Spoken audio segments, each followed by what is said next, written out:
Hi foodies, let's make a really soft sandwich bread.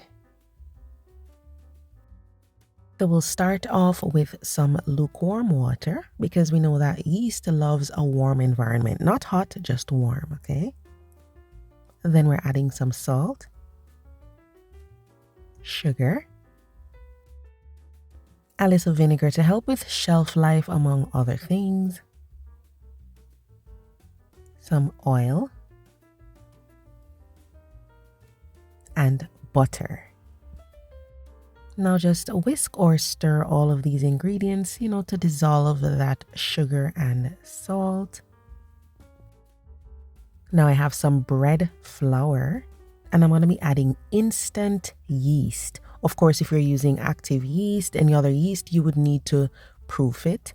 With this, you can just add it right to your dry ingredients. Of course, if you don't have a mixer with the dough hook attachment, that's fine. You can use a wooden spoon to start, or you could even use your hands. What we're going to do is add the dry ingredients, so the flour and the instant yeast, a little at a time on low speed. Once all the flour has been added, then we can increase to medium speed, and we're going to be kneading it for about 8 to 10 minutes.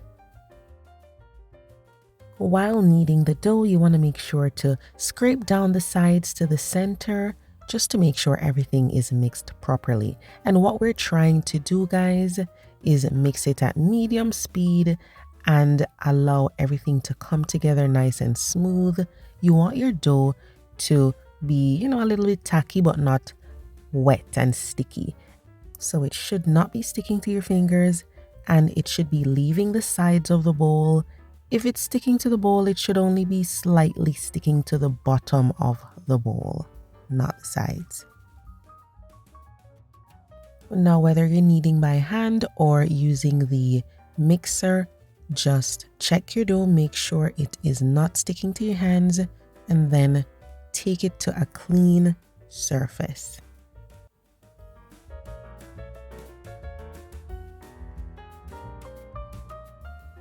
I don't want any extra flour in this dough, so I'm just going to be adding some oil right here.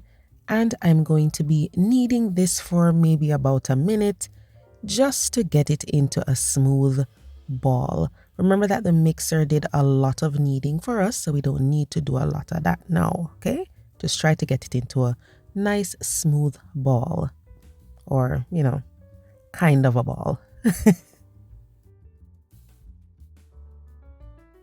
So you want to grease a bowl with some olive oil or canola oil and just lay the dough in there and rub some oil on top as well, because we don't want the dough to dry out and have a crispy skin forming on top.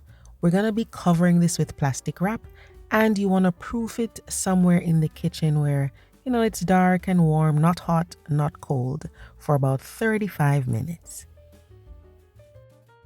If the kitchen is a little bit colder, depending on the time of year, it might take longer to rise. So you can go up to 40 or 45 depending on how it's looking.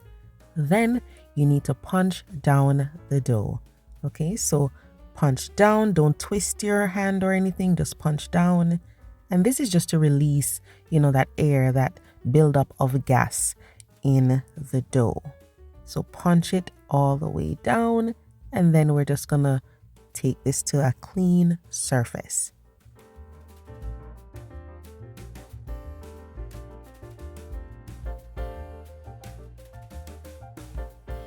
So I have oil on my hands and oil on a clean surface, this wooden cutting board here, okay? And then we're going to be shaping the dough. So you want a long rectangle, and you want the width of the rectangle to be the same size as your baking tin or your loaf tin, ideally, okay? Usually when I do the bread, it's a little bit wider, but I'm not a perfectionist when I'm doing this sort of recipe, so I don't worry about it too much. But ideally you want the width of it to be the same size as that loaf tin. Use your rolling pin, roll this out, and then we're gonna roll it up kind of like a cinnamon roll, but we're starting at the short side, okay? So roll this tightly, and then you're just going to keep rolling and tucking the sides. So this is just going to give the bread, that structure and a nice shape. So tuck the sides and just keep rolling all the way to the end, but try to roll it tightly. So you're rolling it tighter than you would for a cinnamon roll, because a cinnamon roll is fine if it opens up. This we don't want to open up. And then seal that open edge. So seal it properly, and then you're going to put it into a greased loaf pan with the sealed side down. Okay, so I just sprayed this with some PAM cooking spray, and then you just put the dough right inside with that sealed side down, and you can oil the top of this dough and shape it. You can press it gently just to shape it into that pan. So the oil is going to prevent it from drying out, because we're going to wrap this and let this proof. We want it to rise for about 35 to 45 minutes. It depends on how cold your kitchen is. It might be, the 35 or the 45, but you want it to be up to the rim or about ½ inch above. And then take that plastic wrap off, or the kitchen towel, and then we're going to bake this. Okay, but before we bake it, brush some melted butter on top. This helps it to be nice and soft after it cools, and it also helps with color.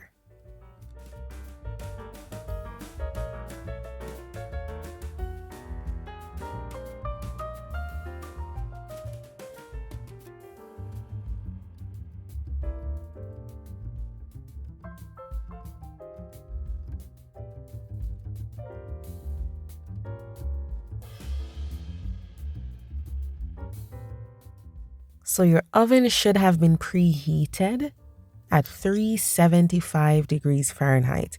We're going to be baking this on the middle shelf for 30 minutes.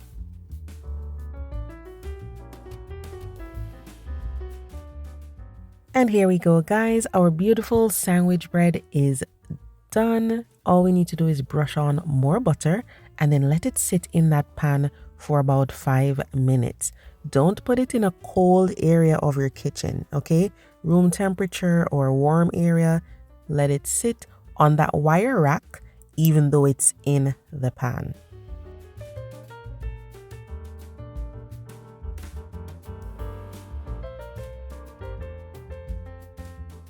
About 5 to 6 minutes have passed, so I'm just going to hold this and tap the loaf tin just to release the bread.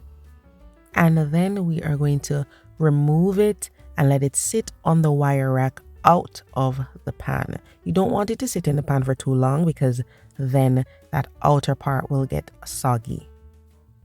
Now guys, the smell of the bread is just amazing, and you're going to be tempted to cut it, guys, but let it cool for about 40 minutes or until it's cool to touch, because if you slice it too quickly, that moisture hasn't had a chance to evaporate, so your slices might be gummy.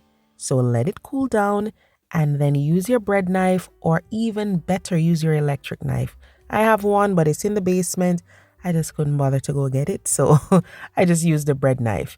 And it is so soft, guys. Oh my goodness, it is super soft.